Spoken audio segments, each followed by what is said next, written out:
Colbyjack.net is proud to present From the Flames by Trisha M. Wilson. The people of the fire, the Blesa, led by their queens, have ruled the island of Alfeyju and oppressed the Driva, the people of the ice, for more than 16 generations.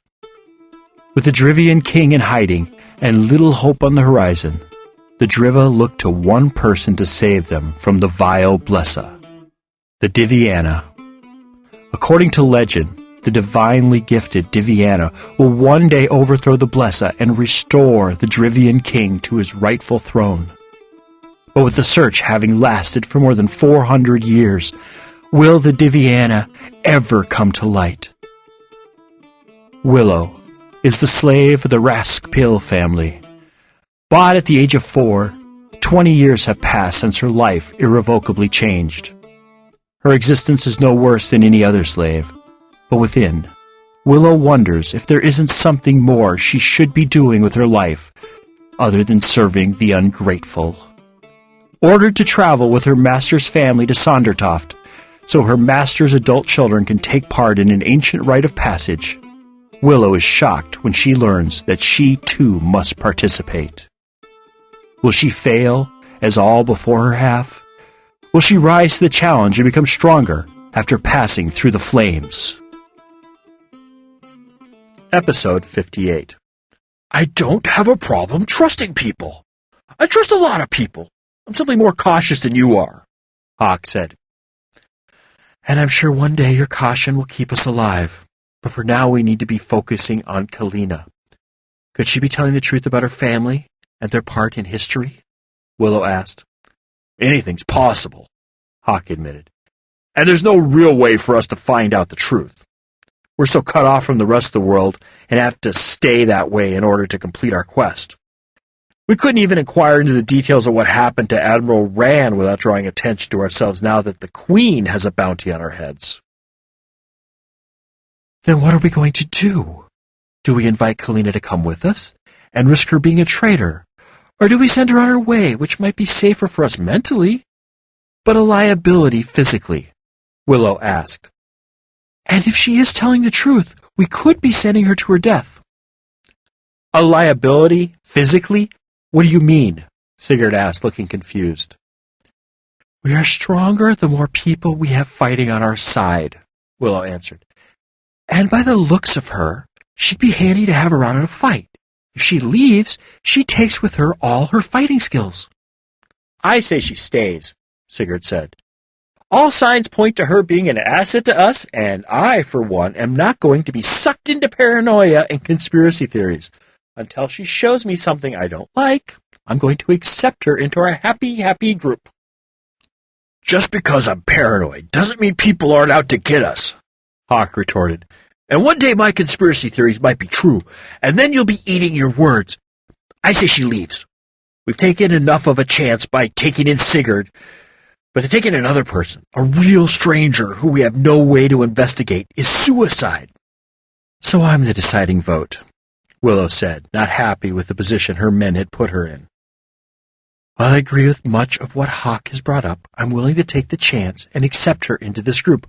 But I know there are risks. Believe me, I know what could happen. If she's a spy, we can at least keep track of her and her actions if she's with us. If we let her leave, she might try to follow us, and then we'd be looking over our shoulders more often than we already do. Fine, Hawk said, sounding frustrated. Do what you want, but I'm withholding most of my trust of Kalina until she's done something to really earn it. Not just tell us stories which may or may not be true. Have you made a decision yet? Adelina asked, her voice echoing within Willow's mind. Yes, they have, and they're keeping her, Val said before Willow could answer.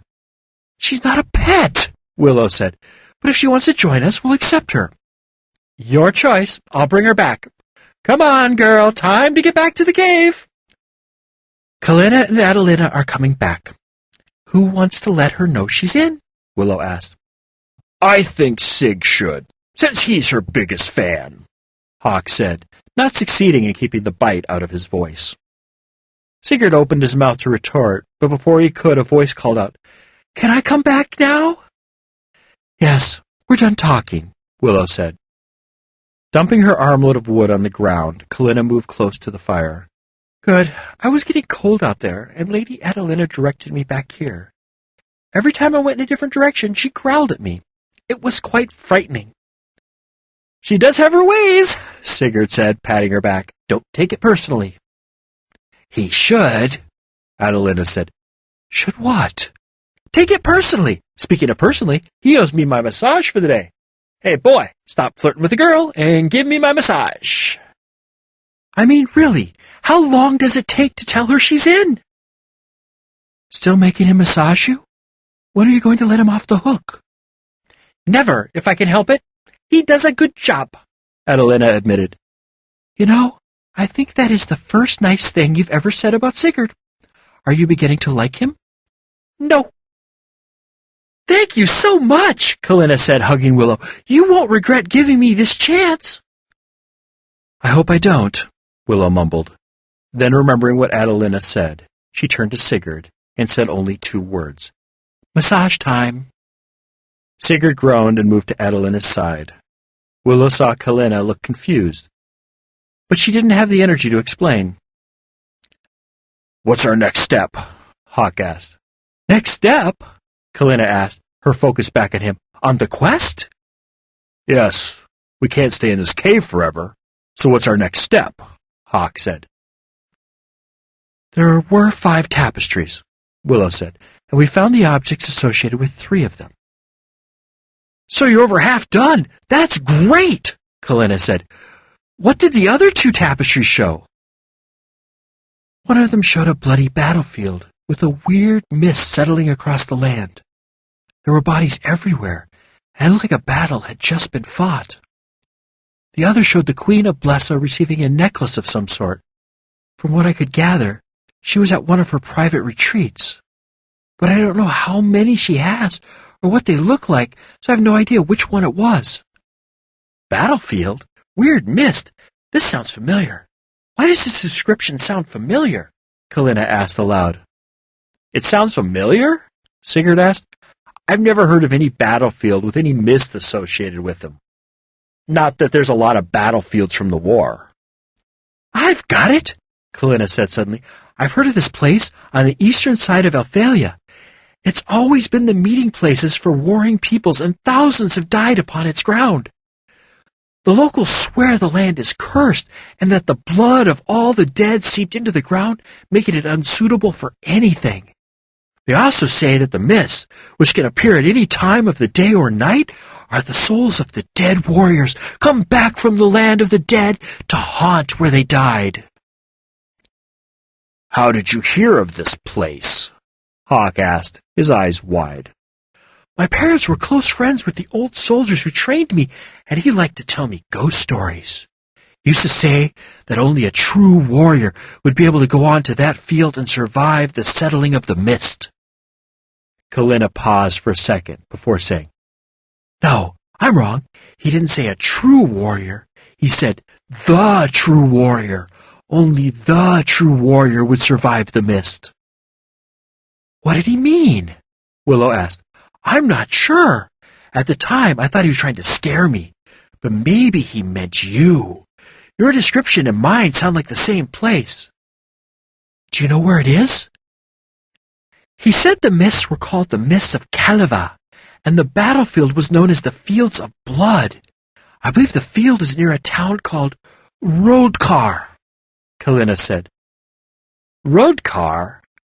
I would have expected the village to be called Kaliva, like the mists," Sigurd said. "Maybe at one time they were, but the mists have become such an evil omen that nothing and no one wants to be connected to them," Kalina said. "What about the necklace?" Hawk asked. "How do we find out where it is? It could be anywhere, if it still exists." "The 2 sorceresses made the necklace, and later was given to royalty. So I'd just about say that guarantees it's still around. But the where could be a problem," Willow said. Turning to Kalina, she said, "You said you've been inside the various royal residences, didn't you?" "Yes, I've been in them all." All? How many are there? Hawk asked. At last count, there are 8 residences, if you include the palace. 8? How are we going to search 8 different buildings without getting caught? Sigurd asked. Don't start panicking, Willow said. We don't necessarily have to look at them all. When the queen travels, does she take things with her, such as her clothes and jewelry, or does she have items in each of her homes she uses? She has enough clothes and jewelry in each of her homes that she doesn't need to bring anything with her. If she buys something while at one home, it stays there for her use when she visits. That doesn't mean her ancestors did the same, Sigurd pointed out. The queens of Blesa have always followed such a policy. It is one of the practices passed down from mother to daughter, Kalina said. At Sigurd's skeptical look, she said, a little-known fact about the queens is that they've always had a thing for jewelry. So with each generation, the number of rings, necklaces, tiaras, and such has grown out of control. Even if she wanted, Queen Silverland wouldn't be able to have all her jewels in one place. So, that's the first potential problem taken care of. But where it could be. We know it's not at the palace because the tapestry showed a hall much too small to be that of the palace. How many other homes did the old queen have, either before the war or just after it ended? Didn't she have 2? Hawk answered, thinking hard. No, it was 1. Kalina answered just as slowly. The second one you're thinking about wasn't acquired until her daughter took over the throne. 1. Seasick?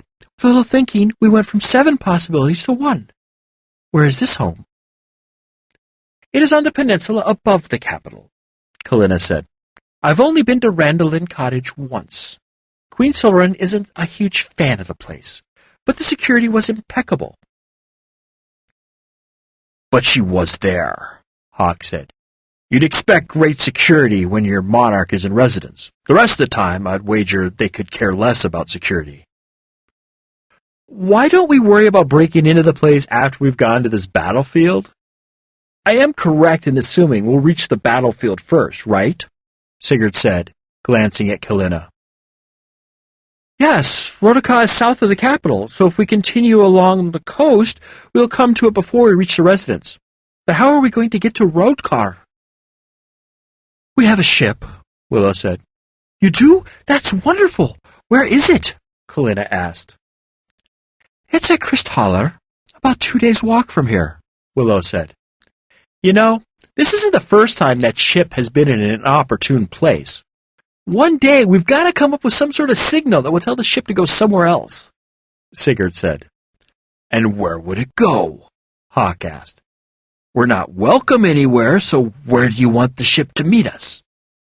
Boys, will you stop fighting? Willow asked, exhaustion finally catching up with her.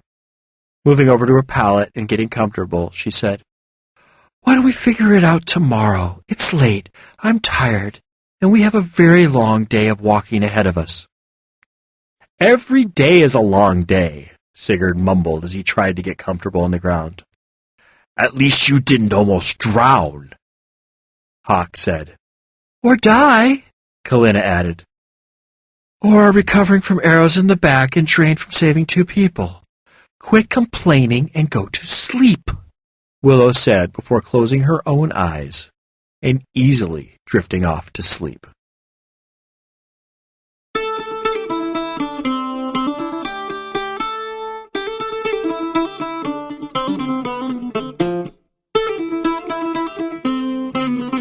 You have been listening to From the Flames by Trisha M. Wilson.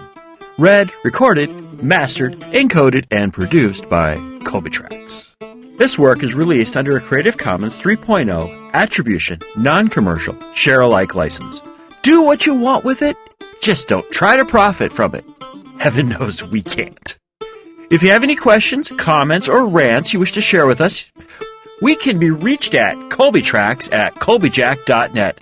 That's COLBYTRAX @COLBYJACK.net. Yep, I sing it too.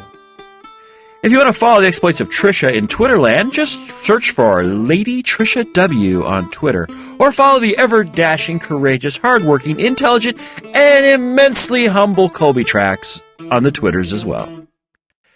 If you find that you can't just wait to find out what will happen with Willow, the strong dude and the annoying dude, be heartened to know that From the Flames is available from Amazon, Barnes & Noble, and Smashwords, as well as from our little shop. Didn't you know about our little shop? Why, yes, we have a little shop located at shop. That's SHOP. Colbyjack.net. That's shop.colbyjack.net. Yeah, real original there.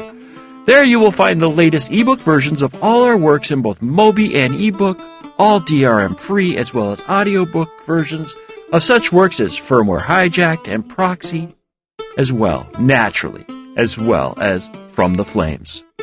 The audiobooks differ from the podcasts in that the headers and bumpers only run once, and the episodes are grouped into hour-long episodes for easy burning to CD or for downloading on the go. If you find you don't need any stuff, but just want to thank us monetarily for our efforts here, just head on over to Colbyjack.net, select either audio or visual, and look for the donate button located on the blog roll. Well, anyway, thank you for listening. Have a wonderful week, and remember to be fabulous.